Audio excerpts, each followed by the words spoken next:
Alrighty.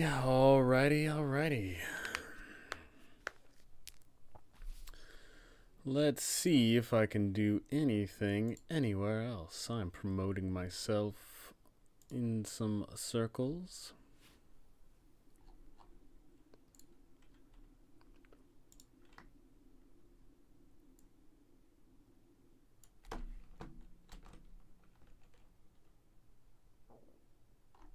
Did I not? I thought I put a thumbnail on it, but I guess I didn't.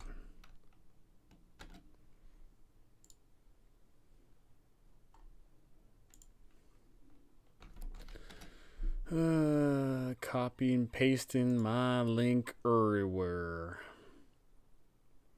Gotta spread out the love. Bam. Bam. Try and get as many people as possible for this shindig. Because I've got some things to talk about. Let's give them something to talk about. Self-promo. Boom.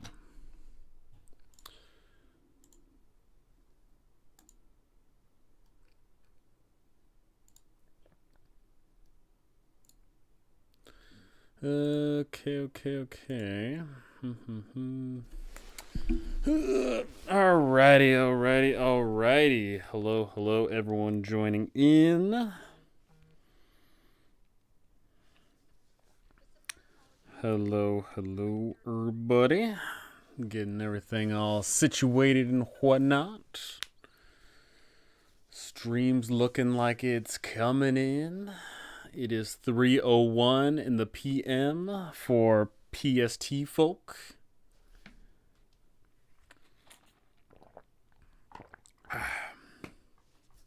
From what I gather, the majority of my audience does in fact live in North America. However, I do get substantial amount of viewers from all across Europe, so there's plenty of time zones there. Which is a shame, because, time zones are always quite annoying to deal with, aren't they? Alright.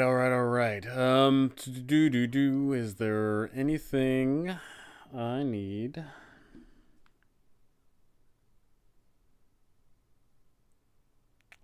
How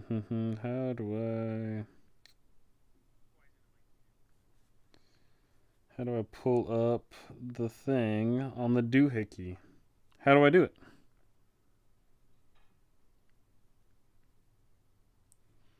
How do I do it? I guess that'll do. Alrighty, we'll get started in a few minutes here. Hopefully some people come on by and join in on the festivities. Because I've got things to say, I've got things to do. And I'm always willing to entertain anybody asking any questions, because that's what I do.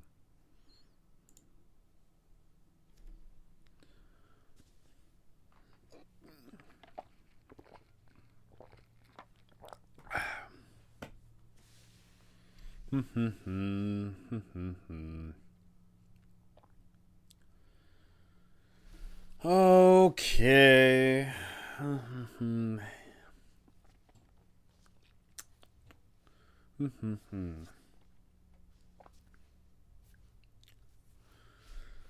Setting up some things, looking at some other things. So many things to look at.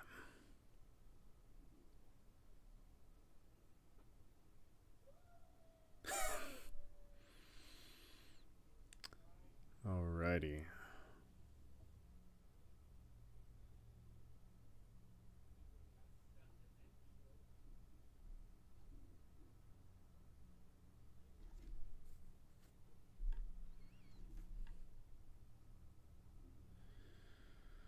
Okay.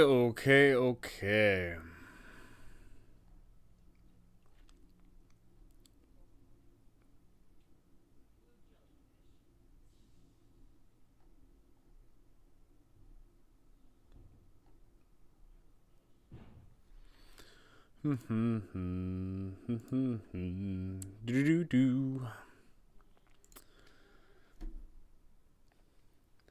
I watched your Strahd series and part of Ravenloft twice. It was very helpful. Thanks. Thank you for watching. I know Ravenloft was quite a pain for a lot of people, so that's why I did it. There's way too much for any one person to handle. And, if you watch the videos, you knew it took me ages to cover it. There's a lot to cover. So thank you for watching. Greetings, human. Greetings, monkey. Greetings. We're going to get started in a few minutes here talking about the upcoming zine here, but I am free to answer any burning questions and talk with all y'all about all the upcoming stuff. And there's also some things I just wanted to kind of cover because there's been some topics recently in regards of the tabletop role-playing game sphere. And I think they're important questions to address and important things to cover. And I think, whenever I do those polls on my YouTube channel, they only cover so much.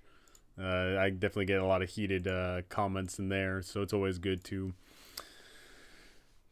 check those out and see, how people are responding to what and what the future of our tabletop role-playing games and our, not even just the future, but what the current today is looking like. What's up, Trevor? Actually made it to one of your live streams. Why, thank you. Palace of Heart's Desire, is it coming? Yes, it is coming. I've just been super duper heavily busy writing. I've been really going gung-ho on the writing because, as you've noticed on my channel, it's been a bunch of shorts. Those shorts take next to no time to both record and edit. It's the big videos that take a long time to record and edit because, for the Palace of Heart's Desires, I've already recorded the video, but now I've got to edit it, and, editing it takes a long time because it's I think it's a 40-minute video, so I've got to sit there the whole time editing it up and making it look pretty and whatnot, yada yada. Really a big pain. But I am doing that for sure. It's coming. I'll probably be editing it. By Friday. I've got some things I need to do before then. I've got some projects I'm writing for, some people I'm trying to write for, and I think that the writing is coming into a priority over the editing right this very moment. Thoughts on race leaks for 5e? So Ted from Nerd Immersion, he clearly's got some inside contacts who send him all the deets. For those of you that haven't watched that, Ted from Nerd Immersion covered, I've got some leaks from the new book coming out, and Bob from Bob World Builder also looked at it, but he specifically looked at all the monsters in the bestiary. So with the race changes that are coming now, they're basically making a very large separation between what PC races are and what monster races are. So, for example, that being, if you are a Drow or a Dwergar or a Svirfneblin or any of those things, you no longer have sunlight sensitivity. And that's a pretty big thing because, those races had essentially these benefits because they had such a huge detriment. And now we're seeing that they're getting rid of this large detriment, and we'll have to see if that's going to imbalance them, as it were. For the people that do care about balance in the game, that might be a big issue. In regards of kobolds in particular, I saw kobolds got a lot of flack because they removed pack tactics. And that was the whole reason to play kobolds, essentially, was because they had straight up advantage whenever any homie was standing nearby. So huge change. We're seeing a bunch of other changes too. And also, very importantly, is the fact that from here on out, they are no longer printing stats tied to races. And they are specifically going with the Tasha rule of just put your points wherever. I personally like old school way of playing where there's less races to choose from, and I like the stats to be assigned to those races. In fact, I like the old school so much I actually like classes race, but I understand why a lot of people want to be able to choose whatever they want and make it work. I completely, understand. I'm not saying that they shouldn't. I'm just saying that I personally like having less, changeability between everything. So basically, yeah, we're seeing a lot of that, and yeah, I think that the races from here on out, because they're going to add more. We've already seen that there was already a UA race full of, there's like the GIF, and then there's that space monkey thing, and then there's like a ooze or something, a mechanome too. So we're going to be seeing a lot of that in the future for sure. Nice. We are on Yawn now, so there's time. Perfect. Perfect. Perfect. Yeah, so now that we're talking about some like changes that Wizard of the Coast is getting up to, they specifically are changing up the races quite a bit. They're changing up the lore quite a bit. I think something I want to discuss before I get into my magazine here is what is the level of change that is acceptable for you to still maintain it? Because we all know that in the community out there, there's these grognards that say, oh, only first edition's the best. Everything else after that's garbage. And then there's people that say, oh, everything past second edition's garbage. Everything past third edition. There's even people out there that, stand by fourth edition, right?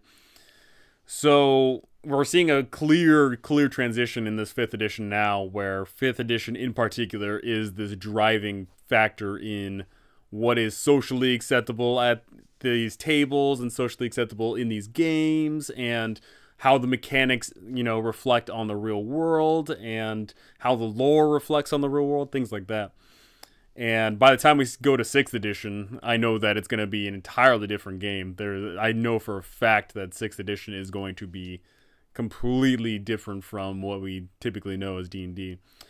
But the here and now is definitely, I'm seeing a lot of people debating on, is it okay, is it not okay? When it comes to the lore stuff, I just don't care personally because my players don't care about the lore that much. I don't care about the lore that much. And also something very important is, I think it's something along the lines of, Wizard of the Coast has stated that 50% of people play homebrew modules. So that makes me think of those 50% of people that are not playing in the official modules. How many of those people are making their homebrew worlds where none of the lore matters? I'm sure it's quite a decent size. Maybe not a lot, or maybe not to the extent of how many people are playing official stuff, but there's probably a lot of people that just don't care about all this errata stuff anyway. But in regards of the mechanical side of things, there is a lot of people who don't like the Tasha's, choose wherever your stats go. There's a lot of people who like races being more monstrous. There's a lot of people who like, these certain things that are being erased away. It's important to talk about it, especially at your table, about what you guys want to keep and what you guys are willing to change. I don't think that you should just blanketly accept whatever Wizard of the Coast puts out, because Wizard of the Coast is not your game. You own D&D, they don't. They simply print out some little words on a piece of paper. You bring those words to life. You make the game actually matter. They, in essence, don't. Or at least they shouldn't, I should say. So it's important to talk about at your table with your players about what you guys want and what you guys don't want. What's the story on the cover art? Did you get a commission for it? No. So I got InDesign, and I'm licensing out a bunch of art, and I'll be doing that for all my zines. I'll be doing that. Vaughn. Oh, that's probably some bot.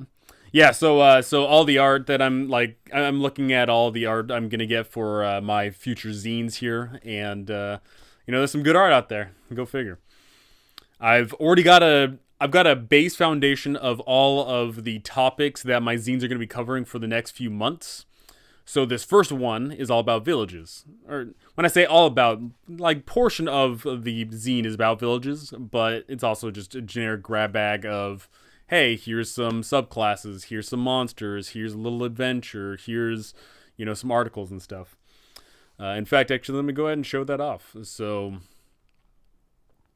So my first one here, let me see if this actually comes up on the stream well, is consisting of 2 subclasses, new rest variants, rules on hirelings, mercenaries, and retainers, and morale, villages, what makes them special, quirks, rumors, random village makers, new spells, new items, new feats, an article about why we play the game, new monsters, and a fun little one-page adventure.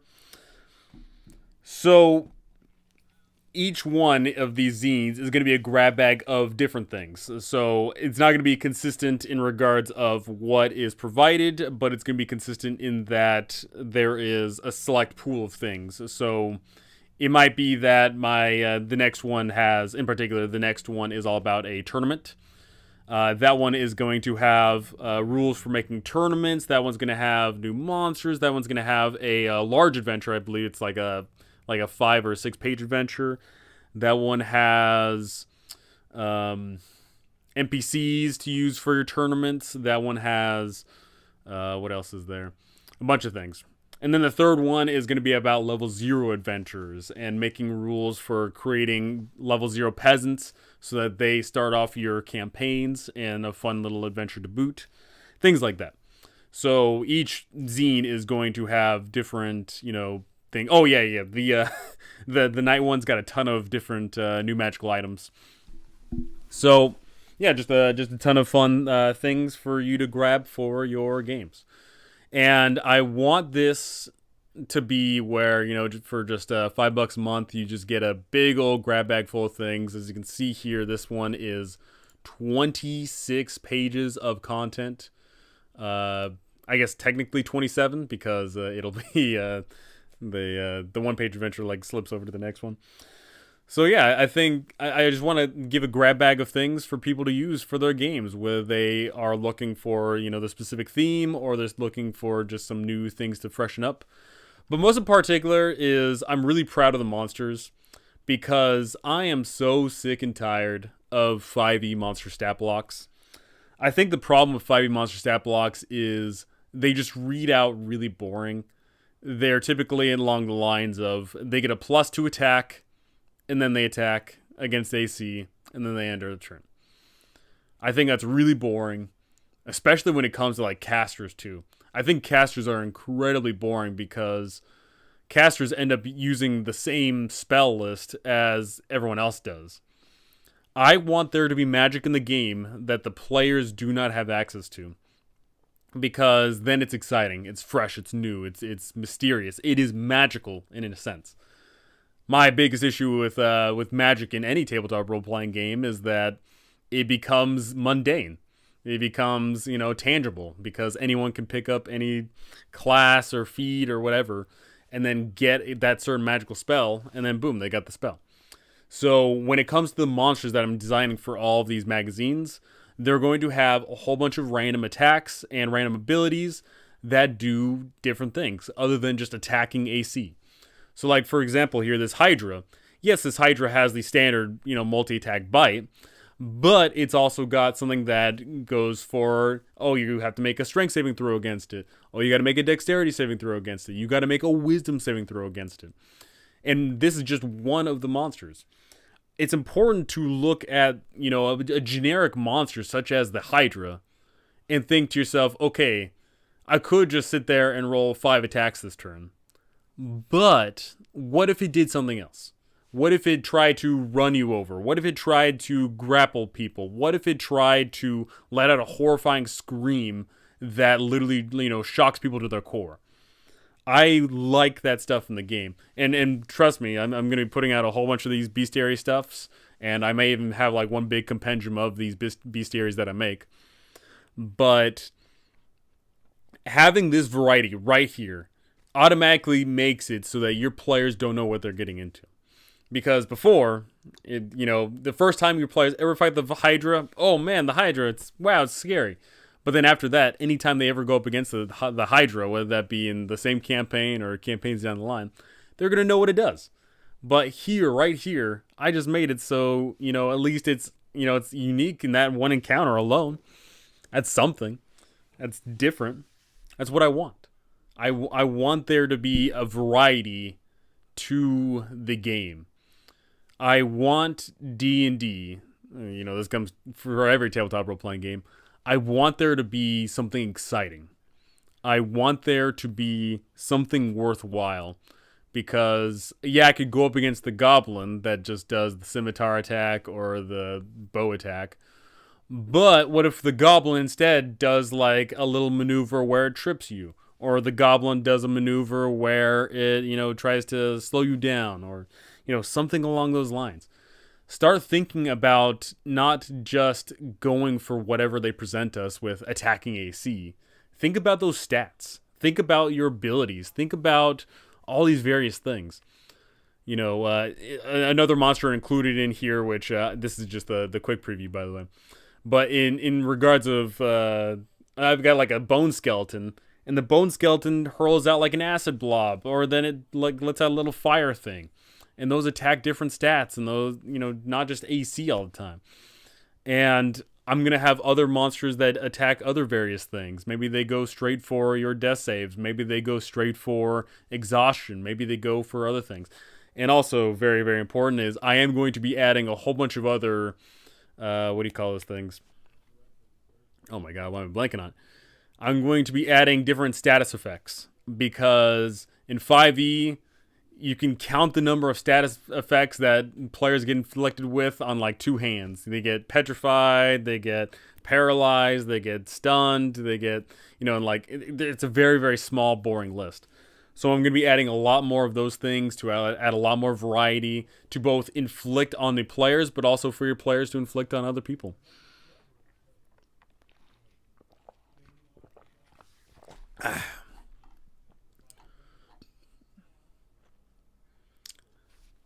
And that was a nice little rant there. Alrighty. Any chance there will be a great one-shot in PDF? Yes, so this one in particular will have a...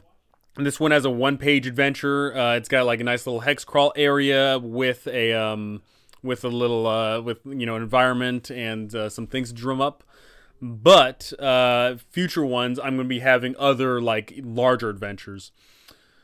So it really depends on the individual one. Like the No Funds Volume 2, with the Grand Tournament, that one does have a substantial little dungeon to delve through. And that one's all about blood necromancers. So stay tuned for that. A monster that would make you exhausted sounds gnarly. Exactly, right? Like, going for because exhaustion is a really terrifying thing in 5e that we typically never see. I feel like in like every person that I've asked, like very few people have said, "Oh, the players get exhausted," because it's not really something that ever comes up. It should come up. And also, I will be adding another like different exhaustion table, because the normal exhaustion table is fine, but I think that there's other ways you can make exhaustion more entertaining than just the flat disadvantage on checks, and then the half movement disadvantage on attacks, and then oh my god, half your health, and then you're like dead, right? There's a lot more granularity you can add to these things that I certainly will be adding in all these zines.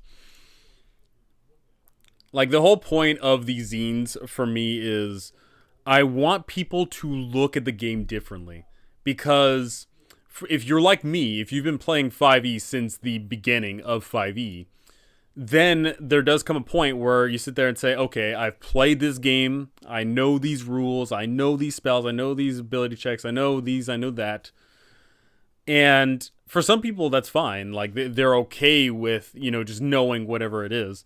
But I love the unknowing. I love the uncertainty of things. I love the learning of new things. And I really want to showcase off, different ways on how we can approach things. And I really want to showcase off how, I really want to showcase off that there's more to 5e than just what we have now. Can you go through the shop section? Again, my bad for being late to live stream. 5e, I feel, doesn't do a great job making some items available, or like some unique shop areas and features. So that comes with the territory. So right when 5e first came out, they had the idea that there was no magical shops. And that was because the magical items are intently incredibly rare, incredibly powerful, incredibly unique. I feel like I put up a poll like a while ago about how do you feel about magic shops in your world, and a lot of people like magic shops. A lot of people like buying magical items because that allows you to do something with your gold. Now, in regards to the gold thing, the reason why there's a huge gold issue in 5e is because there's nothing to spend your gold on. In previous editions, you would spend gold on upgrading your equipment, or you'd spend gold on buying up land and castles and whatever else. But in 5e, you just don't do that.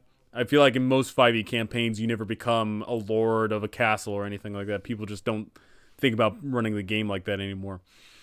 But in regards to the magic shops, that makes sense. If you got access to gold, you might as well spend it. So now they sort of like with Xanathar's guide and then some other things, they also said, hey, here's how you can roll up how to buy a magical item. But it's very, very kind of like wishy-washy. It's not very, down. It's not very cool, I guess. So in regards of the shop section, I don't have a shop section in this one. I will be doing a magic, like one of the themes I've got written up for what do you call these things? For a zine is a straight up magic shop. Like, so that's gonna be one whole like monthly theme is gonna be magical shops. So I've got a lot of different ideas on what these themes are gonna be, because there's a lot of things that need touching up on, I feel.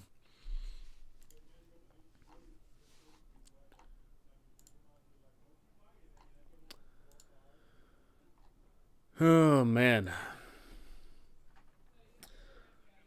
Sometimes I'll make a magic shop and randomly a player might find a broken or cursed item. Pretty hilarious when it works. Heck yeah. Heck yeah. When you have a magical shop, you definitely can, once again, you can provide an excess of, hey, like, I'm actually going to give gold to my players for the reason that they'll buy whatever they want. And that's awesome. Nick, woo, $10, $10 for the magic shop and other shop. Thanks. I certainly will. So, let me look through here. I've got a list on my monthly themes here. I'm not going to reveal them yet, all of them anyway. But I do in fact have some monthly themes. So month 1, villages. Month 2, grand tournament. Month 3, level 0 play. I was tentatively putting month 4 as magic towers. So like, fun little, environments such as magic towers full of magical puzzles and traps and hijinks and whatever else. I had month 6 as islands. Month 5 as islands. Month 6 is hells. Month 7th as jungles. Month 8 is underdark. Month 9th as deserts. Month 10th as spooky forest / town. Month 11 as necropolis. And month 12 as winter frozen land. I'm certainly potentially changing those up. I'm currently right now on writing up for issue number 3. So I'm 2 months ahead of schedule, I guess. Or I guess like 1.5 months ahead of schedule. But I certainly have, I've got, I'm laying out the future. I'm just trying to like put things out there. But yeah, magic shops are certainly, I know, in high demand because, once again, the DMG only provided so many magical items. So we need a lot more. For sure. Sounds like a big year. Yeah, I'm pushing this hard. I really, really want to push this hard because I've seen a bunch of other people, not a bunch of other people, but I've seen specifically Dungeon Coach and DM Layer and Icarus Games. They're putting out a magazine. And Matt Colville, too. Matt Colville is putting out a magazine. I want to be amongst those ranks. I want to put out a magazine where people, are happy to have gotten it. Because I've got a lot to say about our games. I've got a lot to say about how we approach running the game, about how we play the game, about how we think about the game. And, with this, for example, this village thing, I'm already getting you thinking about the game in regards of how does rest in your game affect the story of the game?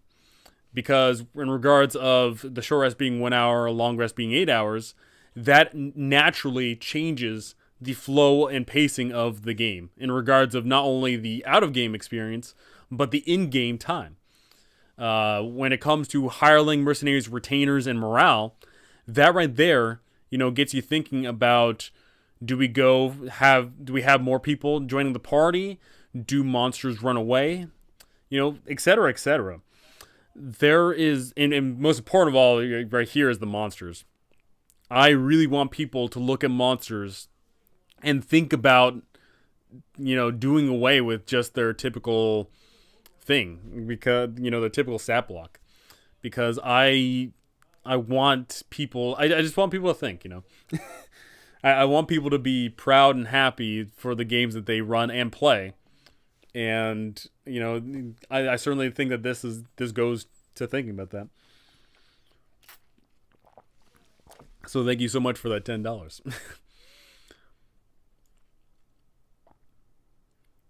So to showcase off a little bit here, one of the two subclasses that I'm introducing is the Bard College of Dancers, but I've only got a tiny little teaser right here.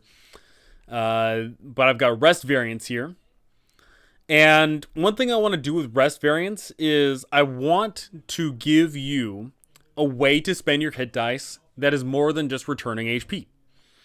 Because from what I've gathered from a ton of people that I've talked to about D&D, I think I've even polled about it, is hit dice is typically a completely unused resource in most games.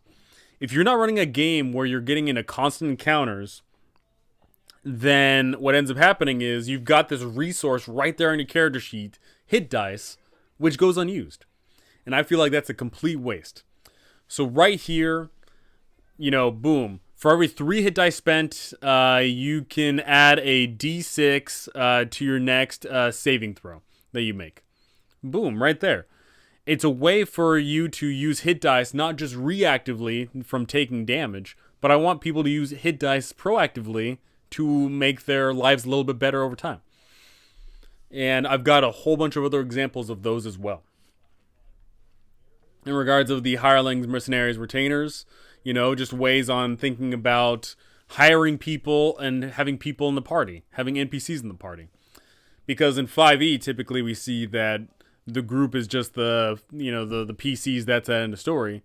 But what if there's that, lovable person that joins the group? How do they react? What are they like? What's their morale? What constitutes them staying in the party and what constitutes them leaving the party? In regards to the random tables, I've got some random tables to add to your villages. Like I've got a huge old list on villager quirks. Are they shy? Are they uncouth? Are they boring? Just quick things. A quick single word can certainly make a NPC interesting. And in the monster here, like I've mentioned before, I want both the players and the DM to go into a fight and have a bit of mystery. What's going to happen? What's the monster going to do? What is the monster actually capable of? And most important of all is I'm tired of just AC being the end-all be-all, because what ends up happening is you've got the people that really spec into having a high AC, and then you've got everybody else. And I think that it's so boring to just be like, oh, I've got the high AC. It's like, so few people do that from what I've seen. And the few people that do it, like, they still, like, get hit anyway, so it doesn't even matter. I don't get it. So, yeah, I'm pushing this hard. I want to give player content. I want to give DM content. I want to give world content. I want to give a bunch of things.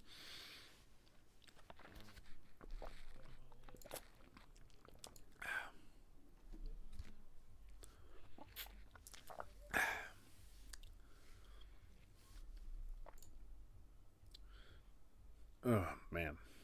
Alrighty.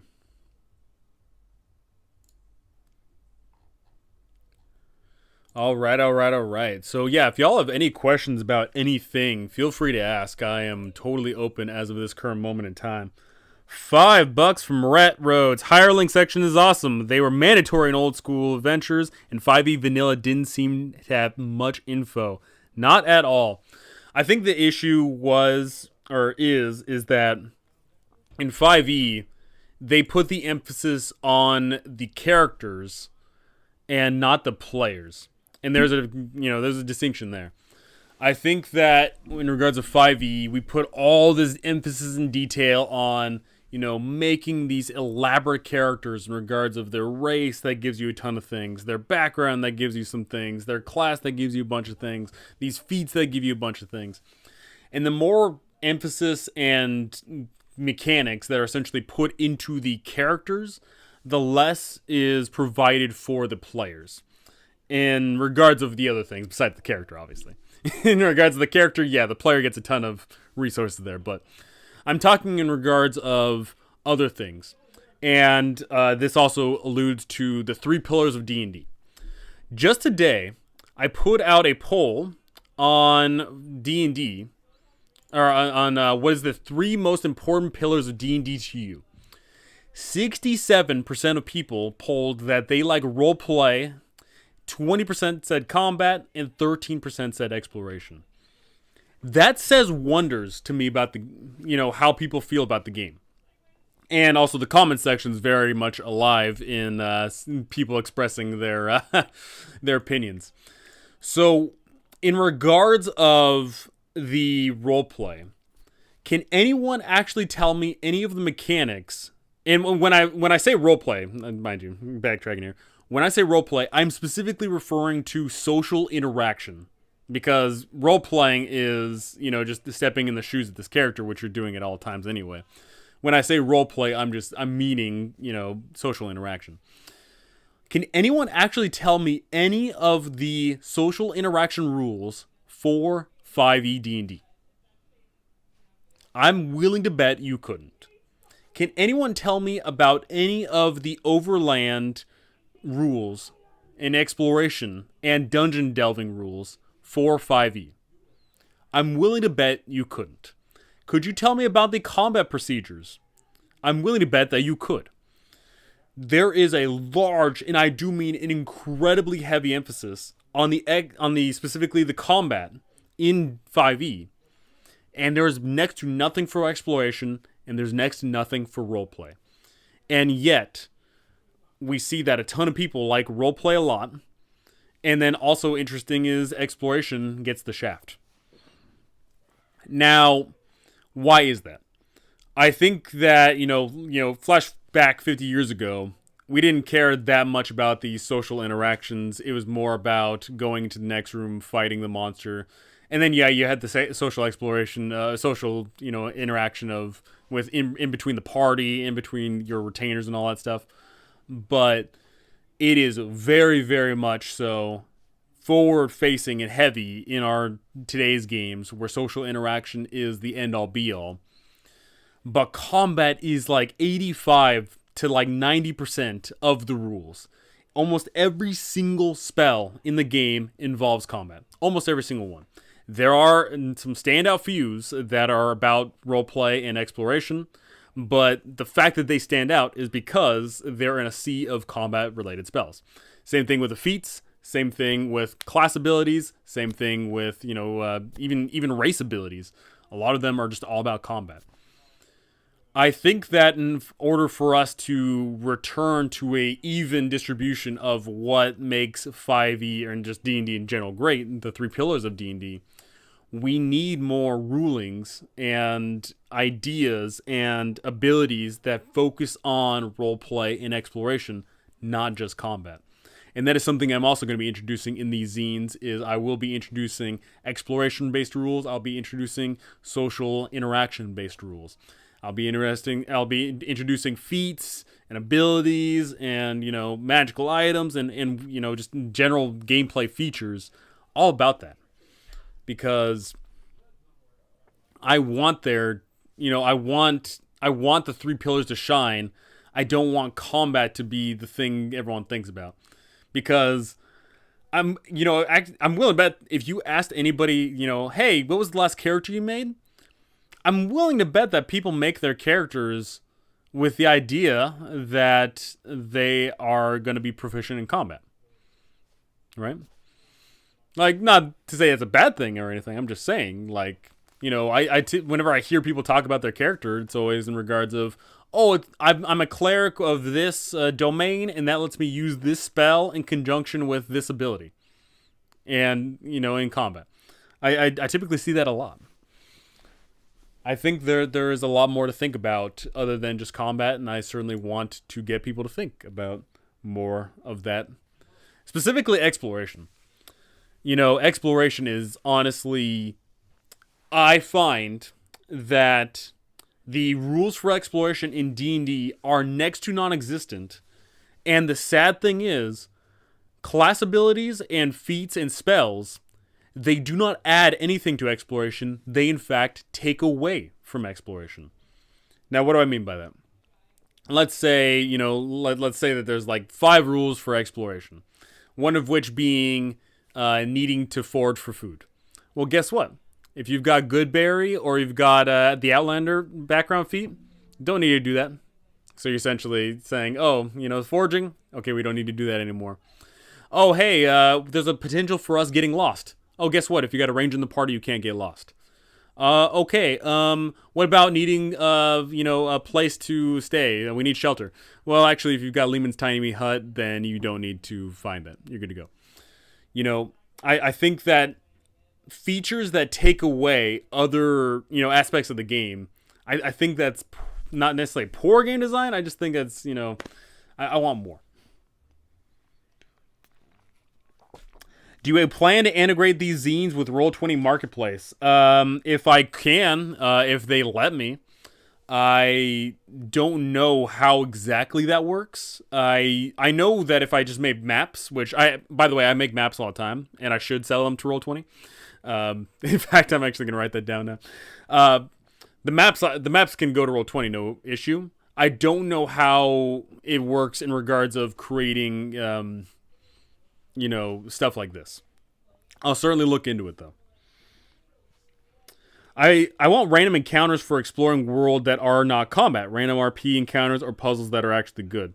Yes, so I think that is a big issue, too, is we've also defaulted on this idea that encounter automatically means combat. That is not the case. Encounter can mean, as you're traveling along, there's a river. How do you get across the river? That's the encounter. It can be as simple as that. Encounters do not need to be purely combat.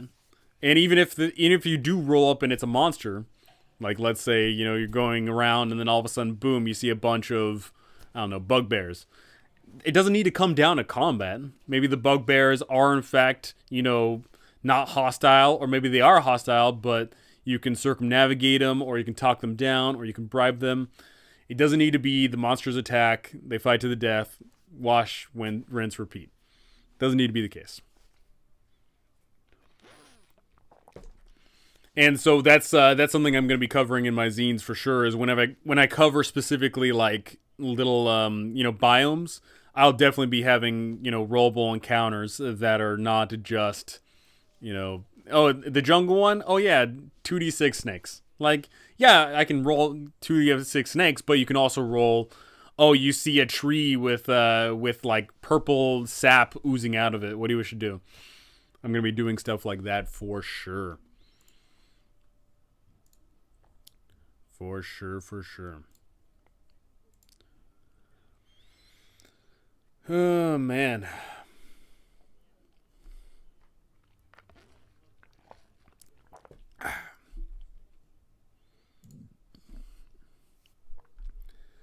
All right. How are we doing?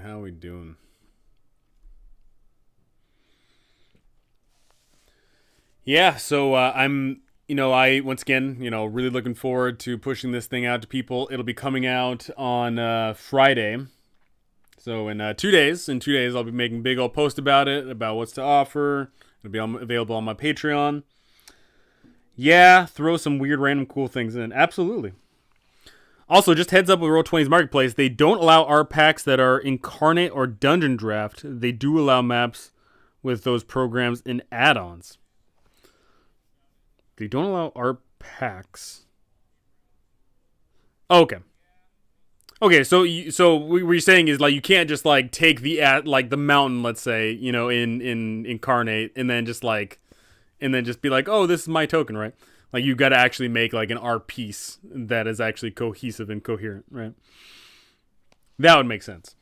I did, in fact, I saw a Facebook ad that was literally just someone took Incarnate and then they would just like make a hex and then put like one of the features on it, like the pre-built little town or the tree or whatever, and then just like and then they're selling those, and I was like, man, that seems scummy as can be. You kidding me?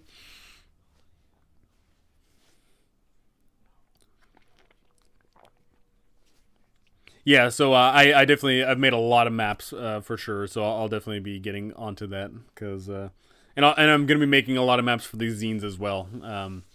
As of this current moment in time, I think I've got a idea of I'm either gonna be making a hex crawl or a dungeon map for every single zine, I believe. As of this current moment in time, that's my general thought there. Oh man. Oh man, oh man.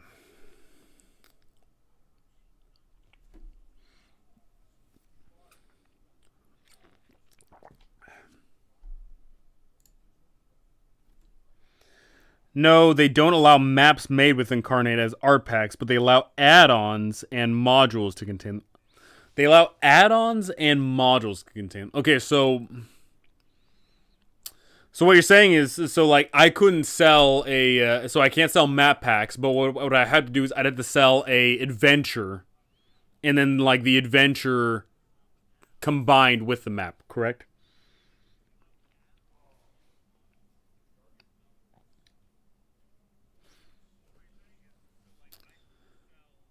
A disappointing part of D&D is having to throw in multiple encounters every day you want to deplete the PC's resources for tension dread during a meaningful encounter. Homebrewed long rest might solve it. Yes, so as I mentioned before, in this one in particular, I have gone over not only short rest rules to shake up short rest, but also I've also gone over different rules for long rest because, as I mentioned before, the length of the rest determines both in-game and out-of-game the pacing of the game. Because you could sit there and say, yeah, a long rest takes 8 hours, or a long rest takes, a week. But what that's going to mean is that the players are just going to say, okay, we take a long rest. But then you need to think about the in-game implications of that. So I've gone over several different rulings on how you can shake up long rest so that it's mechanically different to allow you to facilitate a way to run the game in a different light.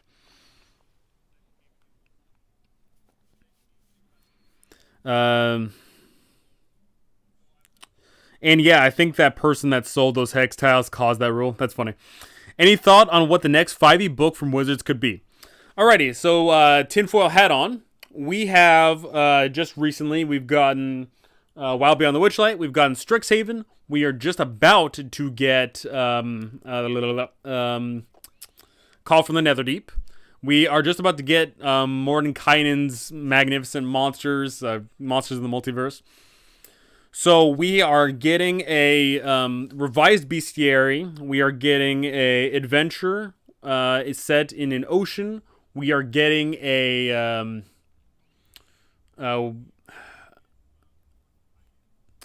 so yeah, those are the two confirmed. We're getting those two.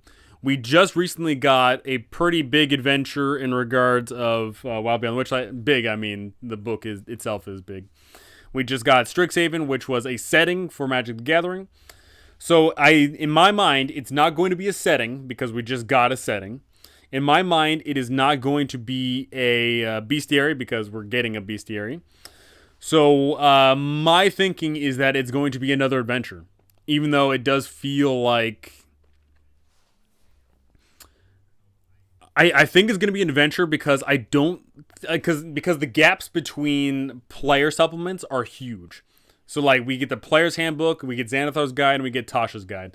There's a huge gap between those three, and we only just got Tasha's last year. So me thinks that we're getting a adventure module because Strixhaven was a setting with a big adventure. What I think could happen is I think we might get an adventure with a splash of setting. We have not gotten Neverwinter yet. That's what I think might happen, because we've gotten Waterdeep, we've gotten Baldur's Gate, but we haven't gotten a Neverwinter adventure. So maybe it could be a Neverwinter style adventure. Who knows? Yes, an adventure with a map. Got it. Otherwise, it would be solely made by you without third-party assets. Got it. Have any thoughts on Strixhaven? I start my Tiefling Wild Sorcerer on Monday, and I don't know anything about it other than we're in school. You're in school. What I think about Strixhaven is, if it's run purely as written in regards of the adventure, then it is a roller coaster style adventure where you are essentially being put on tracks and you're showing up to destinations and you just have a fun time. You don't really get to think, you don't really get to go outside of the box that often. But the box there, I think, is pretty entertaining so long as the DM is, making sure that certain things are curtailed. But I like the setting. I think magic schools are fun. I think, Harry Potter certainly made the magic school genre pop. Mind you, Harry Potter was not the first magic school. It's just the most popular magical school.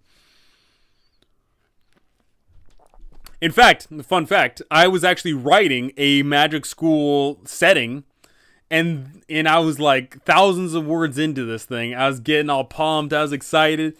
And then Strixhaven got announced, and I was just like, ugh. And I kind of left it on the back burner for a bit. So I'm letting it sit there for a while. And I'll write it back up again in the future for sure. But, Strixhaven just came out. I'll let it sit for a few years. Frickin' Wizard of the Coast beating me to the punch. That being said, for those of you that didn't check into one of my earlier live streams, I am in fact actually making a full-blown adventure module, and that one is all about a mega dungeon, and I can't wait to show off that. I'm writing it slowly but surely, because, fun fact, writing an adventure module by yourself does take time. So I can't wait to showcase some of that off. And I certainly hope people find that one entertaining.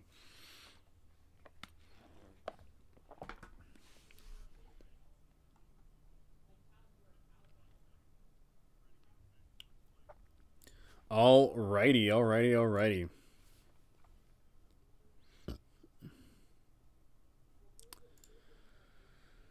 Any burning questions? Any burning thoughts? Anything y'all got? Anything y'all want? I'm here to provide. I am just, I was doing some writing today. In fact, actually today I designated today as writing for someone else.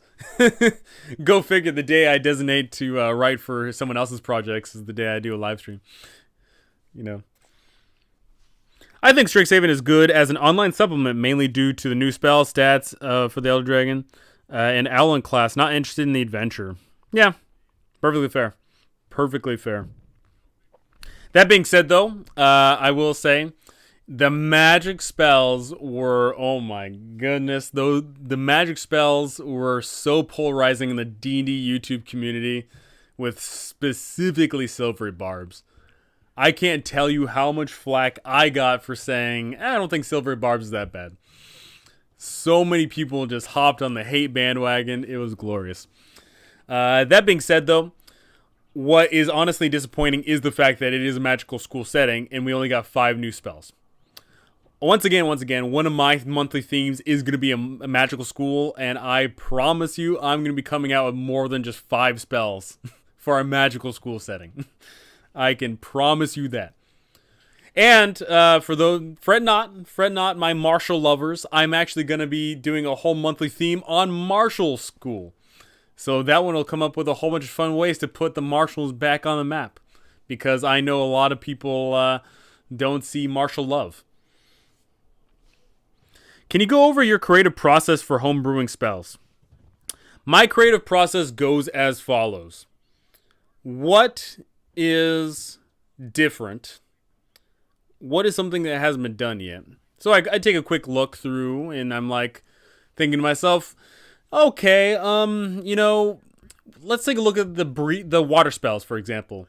We've got a water spell that lets you breathe, and we've got a water spell that lets you walk on water.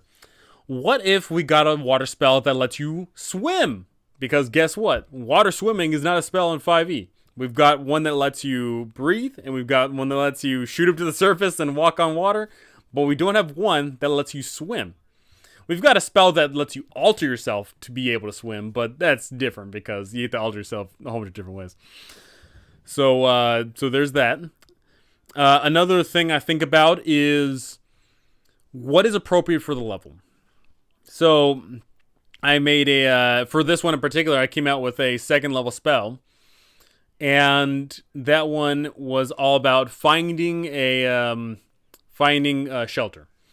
Because if you're going out in the wilderness and you need to find shelter, and then, instead of having to worry about it, maybe you sit there and say, okay, I'm going to cast a spell, and we're going to have to find the nearest shelter.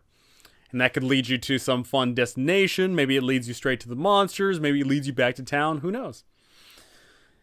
When it comes to creating spells, there is, once again, more to think about than just combat. Because there's plenty of combat spells. Plenty. I'm personally adding a bunch of combat spells as well, but even then, it's always you got to think about more than just the norm. Think about damaging the opponents in certain ways. Think about what do you call those elements that don't get used that often, like acid and poison. I think those things don't see as much love as, let's say fire or lightning and things like that, right? Whenever I'm going to sit down and create a spell, I always want to think about something flashy. Maybe it might not be good. It may not be statistically good. It may not, be the most effective thing. But I want it to be something unique. I truly thought they were going to add more. Kind of sad to see only 5. I was kind of sad to see that too. Which, once again, I personally, when I do my Magic School monthly setting, I promise you it's going to have more than 5 magical spells. In fact, in this zine alone, I've got 5 spells. Either 5 or 6. I'll tell you what, in just the villages, just random villages zine, I either have 5 or 6 spells, which is more than Wizards of the Coast. My first campaign as a DM has session 0 on this Saturday. We are playing Wild Beyond the Witchlight. Any tips? I played AD&D for years and 5e for a couple of years. So, what I would suggest is during your session 0, I would talk to your players and say, hey, man, totally had a drink there. What I would say is, hey, this adventure is not a typical adventure in that you're not busting down the doors and fighting the orcs and saving the universe from the evil, monstrous, flump lich or whatever. This is an adventure purely about you all exploring a fey, strange world.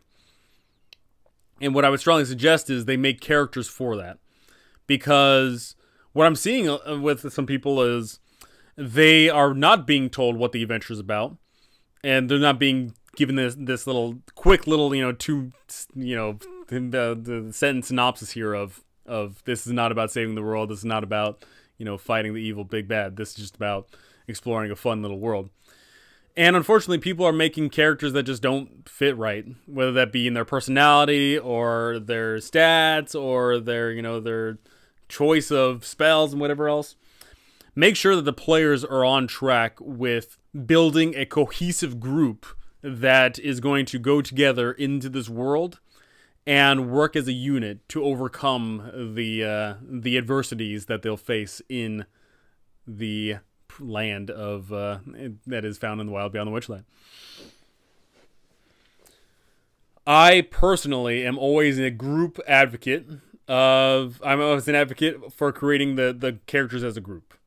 I know that there's a lot of people, and I do mean a lot of people, that have portfolios of characters that they make on their own. Because they sit there and on D&D Beyond or wherever it is, and they just sit there and drop these characters, and they see all these YouTube guides on optimized builds and all that stuff, and then they make these characters, they make these concepts, they make these elaborate backgrounds, and they get art commission, or they draw it themselves. They do all these things, but the unfortunate nature of it is, for me, is that the more individuality you put into a character, the more you can detract from the group game. Because, for example, if I drop a character with a super duper elaborate background and that background comes up during the game, then when the game is there, the DM is having to talk about this background with this player because, their lost uncle shows up or whatever. What ends up happening is you may be detracting from the group game, because if it's just the DM talking to this player essentially, and all of this background's being brought up, that's less time being spent on the group. I want the game to be about the group as much as possible. And creating the characters as a group, not as individuals, is a great way to try and stem that. And mind you, I actually made a video on Wild Beyond the Witchlight, the 5 best ways to start it. So I would strongly recommend you watch that because I give out some tidbits on the 5 best ways to start off that amazing adventure. Thank you. How much prep should I put into prepping the Witchlight Carnival? What I would say is you don't really need to read up on the rules of how each individual thing works, because you can pretty much just read it on the cuff there of like, we're going to go to that attraction. You can just you can basically say it out loud how it works, and that's perfectly fine. What I would prep in the Witchlight Carnival is the NPCs' interactions with the party. Think about how those named, and maybe even some unnamed NPCs, are going to talk to the group. Are they going to be forthcoming with some information? Are they going to be coy? What is going to be revealed? And are your players going to latch on to these NPCs, or are you going to make these NPCs unlovable? That is the thing that I would prep. What's your favorite 5e adventure module for experienced players and worst? For experienced players, that's interesting. The best 5e module for experienced players, I would honestly say, I'd probably have to say Tomb of Annihilation. Tomb of Annihilation is just a great. Tomb of Annihilation is just my most favorite 5e module around. It's got a great theme, it's got a great setting, great locales, great NPCs, great monsters, great everything. Very faction play. I love Tomb of Annihilation so much. And it's great for experienced players because you can throw the kitchen sink at them, and if they're experienced, then maybe they'll be able to catch it. In regards of the worst 5e module to run for experienced players, I would probably have to say that Dishonor would probably go to... I would probably have to say that Dishonor would have to go to Hoard of the Dragon Queen, because Hoard of the Dragon Queen is very much so a roller coaster style adventure where you don't get any option in where you're going and what you're doing. You show up, you go in a linear path, you go into certain scenarios, and you can't do anything about it. So I'd probably say that is the worst. Anyway, would you do a guide for a homebrew campaign you've run, guide and notes you have, even if they're not perfectly written? I think that'd be worth it. Absolutely. I do plan on doing that for both a West Marches style, and I do plan on doing that for a for my campaign that I'm writing, because I think there's a lot of merit to it. Mind you, I've ran a lot of West Marches style games, and for those of you that do not know, West Marches style games are essentially games where you host it, and it's a drop-in, drop-out style environment where players show up for the session, they go off an adventure, and by the end of it, they go back to starting base. I've ran a lot of West Marches games like that, with different themes, and one of which I ran for an incredibly long time. I ran a whole 82 sessions of one of them. That was a clown fiesta. And yeah, I think there's a lot of merit to West Marches style games because when you have a group that sits down every single week at the same time, you can craft a cohesive story. But what I end up finding is there's a lot of people who just cannot show up to the table every single week at the exact same time. Some people, and by some people I mean a lot of people, have inconsistent schedules, and unfortunately it's just not possible for them to show up. And it's unfortunate because then they feel like they don't get the opportunity to play. So that right there means that if I set up a game and I say, hey, I'm running this Wednesday, who wants to play? And then I can get people to show up. And then I say, hey, I'm going to run a game on Thursday at this time. And I get different people that show up. So if you cast your net and you get a whole bunch of different people in your friend group, you can run games in the same shared world, but just at different times, and that's fine. You get different peoples, and you get, it's a great way to go. So I'm definitely going to be showcasing off how to run and play in West Marches games. And as I mentioned before, I'm writing my own adventure module, and I will be unveiling that at some point in the future, and I'll be showcasing all that off.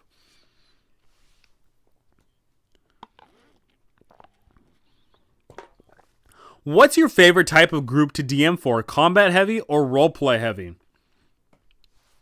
I prefer roleplay heavy because I think that combat, while as awesome as it can be and as intricate as it can be and as fiddly and tiddly as it can be, as how amazing you can make combat as it is, at the end of the day, combat is usually the same objective.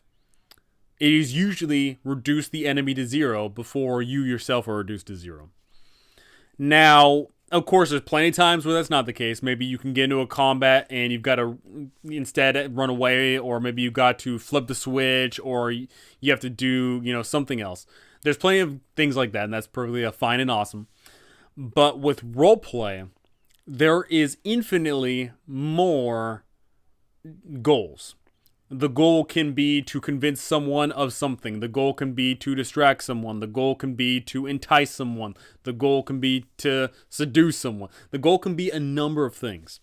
And the fact that there is so many different goals versus what combat typically is, that is what I enjoy.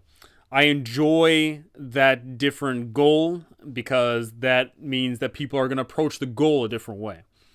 Now, of course, looking at combat, when it comes to combat, you're approaching the goal a different way. The fighter is going to swing their sword to make the enemy go down to 0. The wizard is going to cast fireball to make the enemy go down to 0. But when it comes to roleplay, there's so many different ways you can approach it. So many.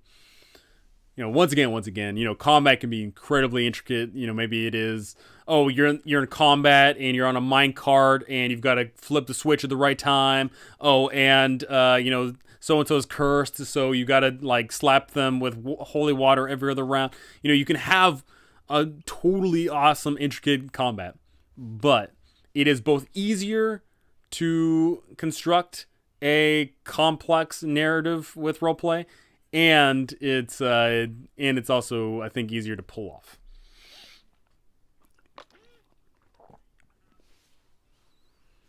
I tried to run Horde and Tiamat. It was really hard. My players hated the politics and all the factions. Like you said, it was Railroad, and they didn't like it. Yeah, I completely agree. Here's the thing. When it comes to... I need to make a video about this. I don't know why I haven't yet. When it comes to running games, I like to look at it in 3 different notes. There is the sandbox, the railroad, and the roller coaster. The sandbox is an open world. You can do anything at any time. There's quests everywhere. You can hop on any quest, but then you can back out of the quest and you can just do whatever. 2, the railroad. The railroad is you are put on a quest and you go forward. But here's the thing. You can choose your junctions. You can choose the A route. You can choose the B route. You can choose the C route. Maybe you dig a D route and you go on the D route, right? But at the end of the day, you're going forward with a objective, but you're choosing the way you go about it. When it comes to a roller coaster style adventure, there is no choosing your own junction. There is no passing go. You are going straight the whole time. And the DM essentially just pushes the narrative along. You show up to a location, and you get no say in the matter. We typically see that style of play, the roller coaster style of play, in one-shots. However, I'm here to tell you that there is some players out there that would genuinely prefer a roller coaster style of adventure versus a railroad or a sandbox. Because a lot of people like this hobby because of the creativity that it provides, but there is plenty of people that think that there is too much creativity involved and they simply just want to sit down, shut up, and have a fun time. They simply just want to arrive at a destination and see the fireworks. Sometimes you don't want to set up the fireworks yourselves. That's what the roller coaster style of a gameplay is for. If you've got players like that, then they show up to the session every week and you say, hey, don't drag your heels. I'm going to push you forward and you're going to show up to a fun location. And then you show up to the location and they get into a fight. They show up to the next location, and then they get to talk to that wacky Noblin the Goblin. Then they show up to the next location, and it's a fun trap that they've got to overcome. The roller coaster style of play is perfectly fine for the right group, but it's not for everybody. In regards of Tiamat, that one in particular, that one is like it's blurring the line of a roller coaster and a railroad. It's so like close to being like, oh, you can't do anything, you can't change the narrative, but if you do this one thing, you can change the narrative, kind of thing. So it's like a railroad essentially, but you don't get the A, B, C, and D junctions. You've only got like the A junction, and you sometimes can carve your own B junction. And to that, there's a lot of people who, once again, do not like that style of play.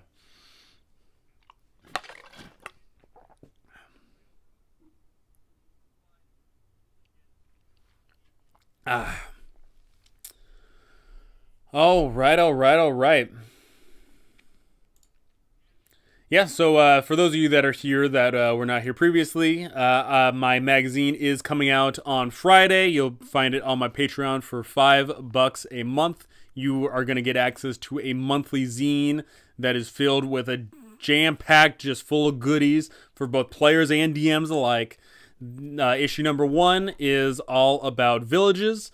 In here, you will find 2 new subclasses, new rest variants, NPC, hireling, retainers, mercenaries, morale and hiring procedures, how to random tables for your villages, new magical items, new spells, new feats, an article about why we play the game, and new monsters, and a cute little hex crawl adventure. So plenty of goodies for all of your D&D needs. The future zines that I've got cooking up are currently, issue number 2 is going to be about tournaments, and issue number 3 is going to be about level 0 peasant play. Because sometimes, yeah, we like to start off as being heroes, but what if we started our adventures off where we're just peasants? I really like that style of play, by the way, level 0 peasants, because instead of you crafting a narrative about why you're so powerful, you instead then just show up to the table and the narrative is provided for you as to why you become an adventurer. You start off as a peasant, and then you go through some elaborate weird adventure, and then you are pushed into becoming a hero.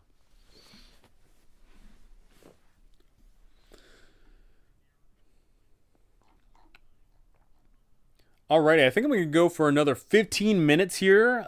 So if anybody has any questions, if anybody has any burning thoughts, desires, questions, I've got the answers. So go ahead and send them my way.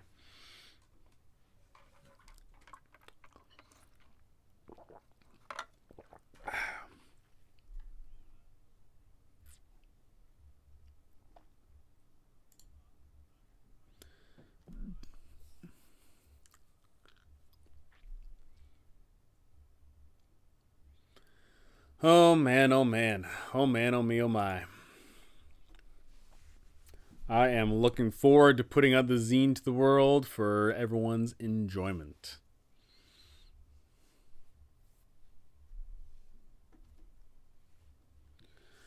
And I'm also having a blast writing for these. I'm having a blast writing for the other people that I'm writing for. I'm doing a bunch of writing. And I'll get back to my regularly scheduled programming on YouTube of module guides. And yeah, I'll be getting back to the good old grind, as it were. Because, as mentioned, today I'm writing for someone else. Today's my writing for someone else scheduled day.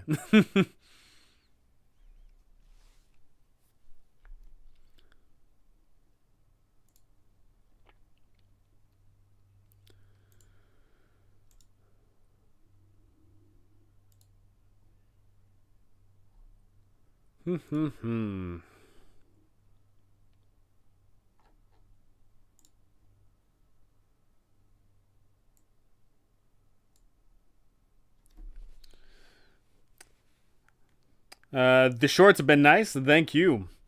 The shorts have been very interesting. So, the unfortunate nature of the module guides is that they take a long time to pick up. Like, and I do mean an incredibly long time. But they get a lot of, repeat viewers. Versus the shorts get pushed out to other people. And while the shorts, like, they don't get the best views, quite frankly, a whole bunch of the other stuff that I was doing don't get the best views either. Like, I was doing a bunch of DM, quick tips and guides and stuff like that, but, unfortunately, I just wasn't getting the greatest views on them. And in the shorts, they've been completely all over the place. Some of the shorts have done decently, and then some of the shorts have just kind of flopped. I've honestly got no clue how to succeed at this whole YouTube thing. Like the people that are like doing the normal stuff, like they put out the one highly edited video every like 3 to 7 days or whatever. But I just kind of like don't want to do that. I want to like I just want to do what I'm doing, I guess. But unfortunately, I personally don't dictate my own success. It seems. That kind of just comes down to what the people enjoy. I've, I put out a bunch of the quick DM tips about various, topics, and those were getting only a few hundred views or whatever. And then, like, the module guide series, makes sense. Like, they trickle down, they start off with thousands of views and then go down to hundreds and hundreds, sadly. But once again, I don't dictate my own success. I just gotta keep trying until I find something that sticks.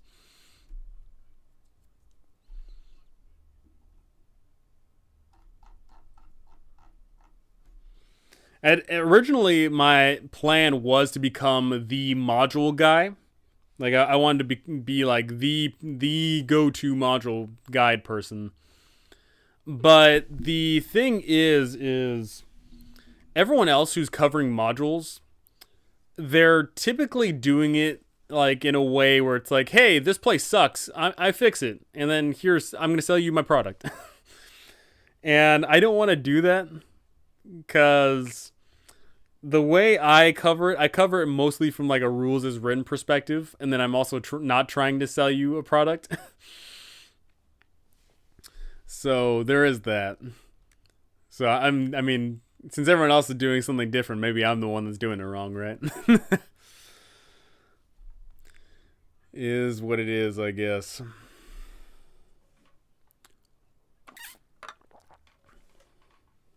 Solution: just make intro guides to modules.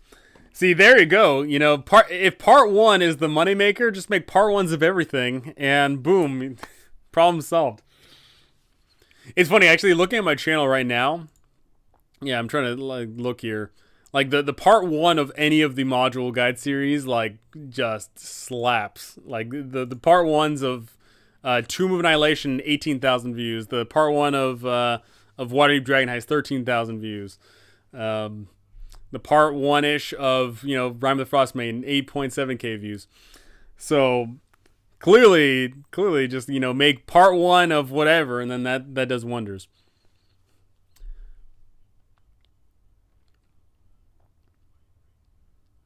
The truth of the matter is like I did the math a while ago, and covering the modules is just not a good thing to do because the breakdown, the quick dirty math here is 40 million people play 5e. Only 50% of people play official modules, so down to 20 million. Only 1/5 of people are DMs, so 1/5 of 20 would be 4 million. So already down to 4 million.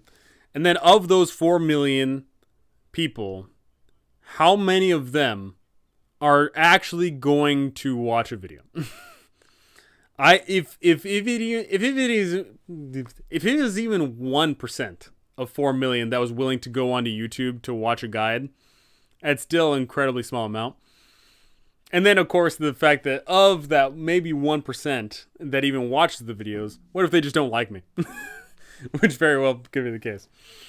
You know, the unfortunate truth of the matter is that covering the modules is just separates you from the nebulous that is the D&D player base.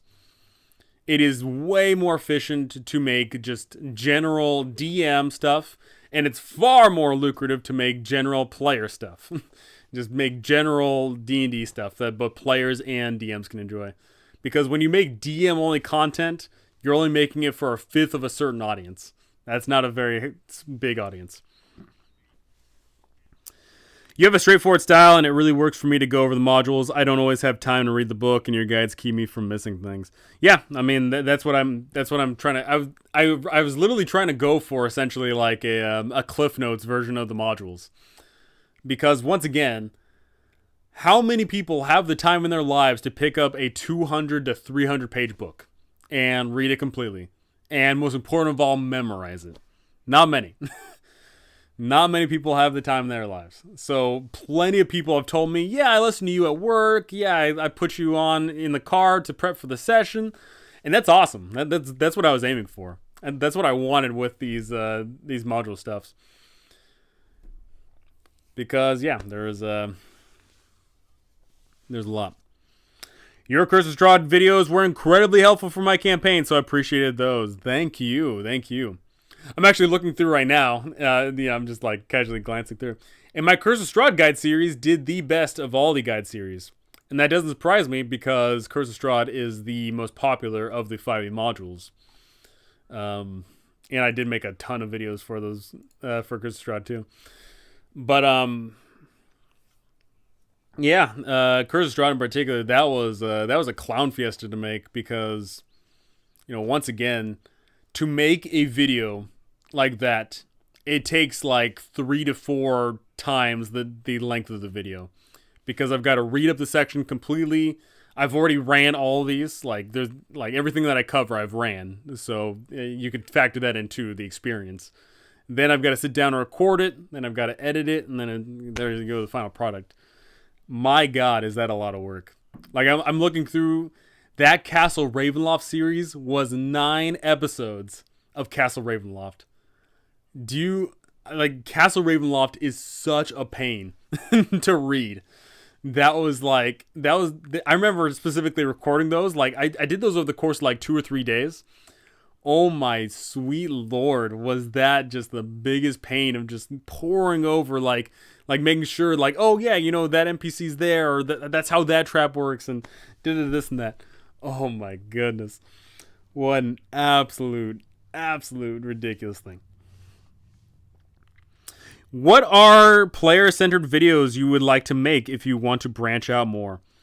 That's honestly the biggest issue, is player-centered videos on YouTube in particular are typically character builds. And I personally don't like character builds. I personally don't like watching a video and you know, replicating that exact character. I don't have that mindset. It seems a lot of people do, because many of my YouTube contemporaries make guide series or character builds and guides and whatever else, and they kick butt. Some of those people, you know, we started at the same time or they started after me, and they're well ahead of me in regards of subs, views, and whatever else. So there's clearly an audience for it. So I do have to sit down and either say, you know what, maybe I'll just do it anyway, or maybe I'll try and find something else that players would enjoy.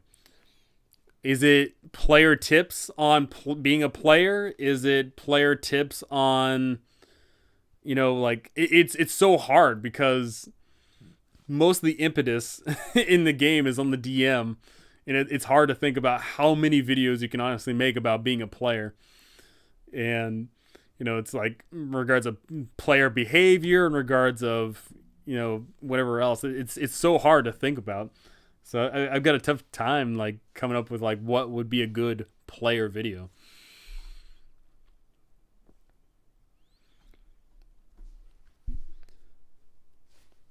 What are your thoughts on City of Mist? City of Mist, I think it's a perfectly fine game system. Much like all of the Powered by the Apocalypse game systems and their derivatives, it does come down to the DM.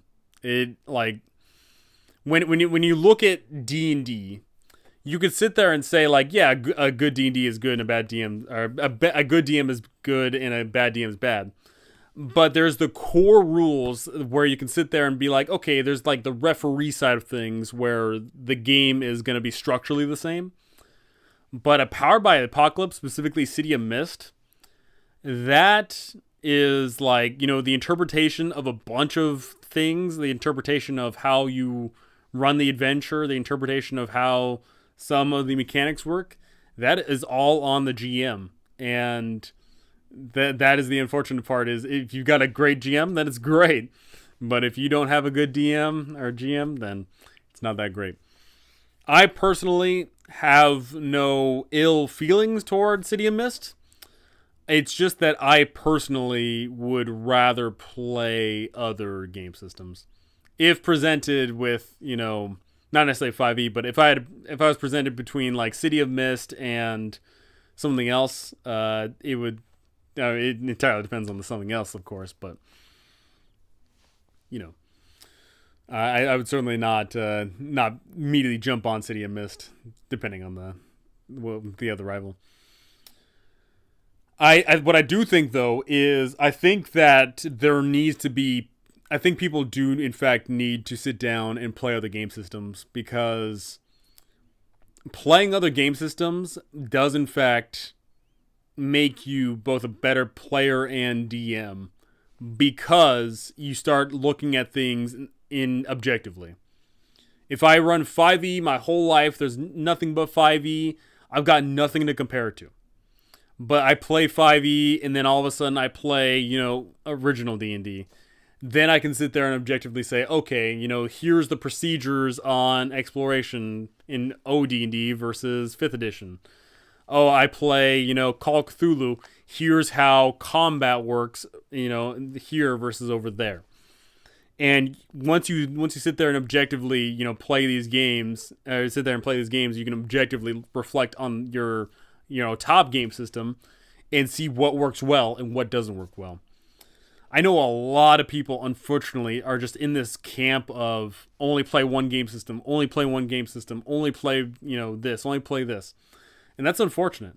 I think a lot of people do need to branch out. Even if you go play another game system and you just are universally like, oh, this other game system sucks, it's garbage. Well, guess what? That just reaffirms your beliefs in your game system that you love so much. So I certainly think that more people need to give more things a try. Try out Call of Cthulhu. Try out old school, old OSR games. Try out Powered by the Apocalypse. Try, whatever else. Try something else. It's not all 5e. I can promise you there's more to gaming in this world than just 5e.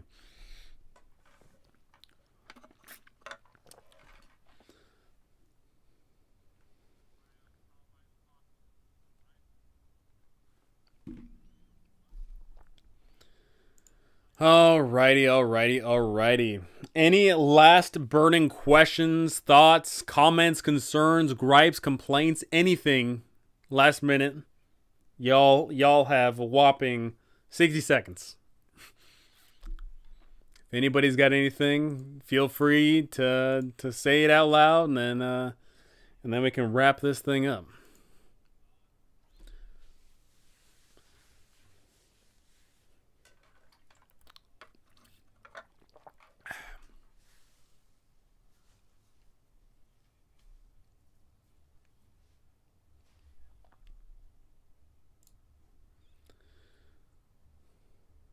Yeah, just looking over at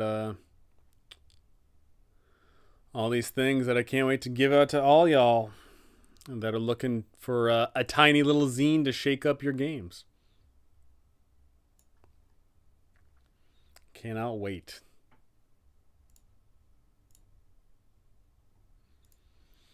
And mind you, by the way, for anybody who's got any concerns about the pricing here, I'm charging $5 a month for the zine. The other people are charging $10 a month. So, I'm underselling the competition here. For just $5 a month, you can get 20 plus pages of content. You go to the other people, then you're paying $10. Woo, $10 might break the bank. I think D&D relies heavily on horror genre aspects. What are your favorite techniques to capture the dread feeling throughout the adventure? What I would say to that is, I probably would never go for a whole theme throughout an entire campaign because that might be too long for any one theme. But to capture dread, that is when I would typically go along the lines of having powerful entities that the players have no hope to go against, having things lurking that are beyond the players' perceptions. Maybe not the player's perception, maybe just the character's perceptions. Something to consider is, in regards to horror and dread and things like that, those typically, they might be present on the character, but we're more so aiming toward the player. Because, the character, people can only roleplay so heavily in their character. Some people may not roleplay as hard. Maybe some people their characters are just a reflection of themselves. So you typically want to aim at the player, not the character. That's what I would say. But for the people that are very, very heavily invested in roleplay, then going for the characters and going for what makes them tick, going for what makes them fearful, that is a great way to go.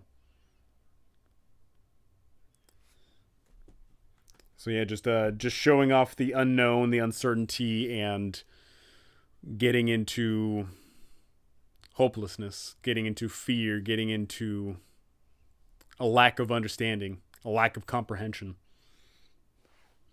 In fact, I ran a game of Mothership. Mothership is like a OSR style zine where it's all about space and stuff.